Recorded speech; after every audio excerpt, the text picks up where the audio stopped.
CPIM Ernakulam ജില്ലാ സമ്മേളന ചർച്ചയിൽ ആഭ്യന്തര വകുപ്പിന് രൂക്ഷ വിമർശനം. പല പോലീസ് സ്റ്റേഷനുകളും BJP-ക്കാരുടെ കയ്യിൽ.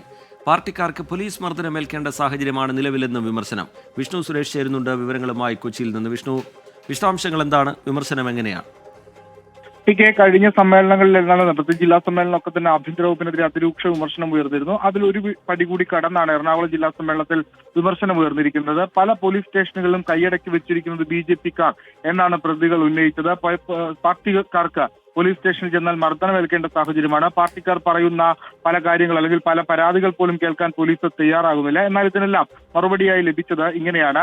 നേരത്തെ പോലീസുകാരെ പ്രതിസ്ഥാനത്ത് നിർത്താതെ പാർട്ടിക്കാർ, കമ്മ്യൂണിസ്റ്റുകാർ, ഡിവൈഎഫ്ഐക്കാരും പോലീസ് സ്റ്റേഷൻ കീഴടക്കിയെന്നാണ് മാധ്യമങ്ങൾ പ്രചരിപ്പിച്ചിരുന്നത്. ഇപ്പോൾ അവർക്ക് അതിന് സാധിക്കുന്നില്ല. അതുകൊണ്ടാണ് പോലീസ് ഭീകരത എന്ന മാധ്യമ സൃഷ്ടി ഉണ്ടാകുന്നതെന്ന മറുപടിയാണ് നേതൃത്വം നൽകിയത്. ഈ വിമർശനമായി ഉന്നയിച്ച കാര്യങ്ങളെല്ലാം ശ്രദ്ധയിൽപ്പെട്ടിട്ടുണ്ട്. അതെല്ലാം വിശദമായി പരിഗണിക്കും എന്നാണ് നിലവിൽ മറുപടിയായി ലഭിച്ചിരിക്കുന്നത്. എറണാകുളം ജില്ലാ സമ്മേളനത്തിന്റെ ഭാഗമായി നടന്ന പ്രതിനിധി സമ്മേളനത്തിലാണ് വിമർശനം ഉയർന്നത്. ശരി, വിഷ്ണു സുരേഷ് വിവരങ്ങൾ നൽകുക.